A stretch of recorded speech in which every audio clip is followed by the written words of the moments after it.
चलिए भोपाल से इस वक्त की बड़ी खबर आपको बता रहे हैं। आरओबी और रोड डिजाइन्स को लेकर कई सारे सवाल उठे हैं और पीडब्ल्यूडी विभाग के ऊपर सवाली निशान है। अब पीडब्ल्यूडी विभाग ने गाइडलाइन जारी की है। निर्माण एजेंसियों को ये गाइडलाइन जारी की गई है कि जो कोऑर्डिनेशन है गाइडलाइंस को लेकर उसका ध्यान रखा जाए और जो सुरक्षा मानक है उसी के अनुसार निर्माण हो। इसमें IRC MORTH के जियोमेट्रिक डिजाइन स्टैंडर्ड्स अनिवार्य किए गए हैं।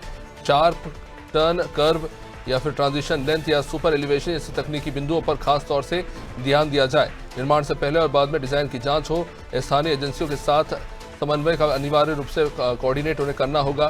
साथ ही साथ निर्माण की स्वीकृति से पहले ट्रैफिक का फ्लो क्या है और साइट कंडीशन क्या है, इसका पूरा विश्लेषण करना होगा।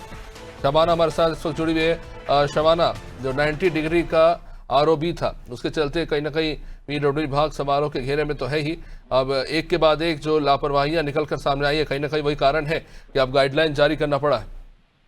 देखिए, बिल्कुल मैं आपको बताना चाहूंगी कि इस समय जिस तरीके से राजधानी भोपाल का 90 डिग्री ब्रिज जमकर टोल हुआ था, उसके बाद पीडब्ल्यूडी विभाग जो है अलर्ट मोड पर आया। निर्माण एजेंसी के लिए जो है आदेश जारी हुआ है। ब्रिज और आरओबी निर्माण में गाइडलाइन और समन्वय का जो है वो ध्यान रखा जाएगा। इसके अलावा अगर बात की जाए तो ये निर्देश जो है सभी संबंधित एजेंसियों के लिए जारी किया गया है। बिना समन्वय के जो है स्वीकृति नहीं होगी। इसके अलावा अगर बात की जाए तो कुछ महत्वपूर्ण तकनीकी बिंदु है जिनका विशेष ध्यान रखना पड़ेगा। इसके अलावा अगर बात की जाए तो निर्माण के समय जो है सुरक्षा और उसके मानकों का ध्यान रखा जाएगा। ब्रिज के लिए जो है गाइडलाइंस का समन्वय का ध्यान रखा जाएगा। अगर बात की जाए तो IRC और MORTH के जो स्टैंडर्ड है उनका जो डिजाइन है वो अनिवार्य किया जाएगा। इसके अलावा आप देखेंगे जिस तरीके से लगातार जो है 90 डिग्री ब्रिज इसके बाद जो है जेटी फ्लाईओवर, जिसका नाम बाबा साहब भीमराव अम्बेडकर के नाम पे रखा गया, तो उस फ्लाईओवर को भी लेकर काफी ज्यादा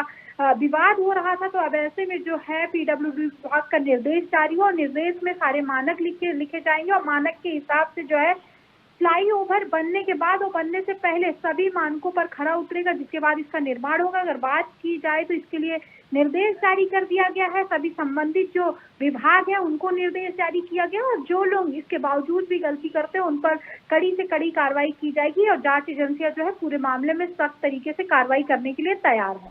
बहुत बहुत शुक्रिया शबाना जानकारी के लिए। तो निर्माण एजेंसियों को गाइडलाइन जारी हुई है। अब जिस तरह से एक के बाद एक गफलत निकलकर सामने आई है, ऐसे में मजबूरन गाइडलाइंस जारी करने पड़े हैं। डिजाइन्स में जो खामियां पाई गई हैं अब उसमें सुधार करना होगा।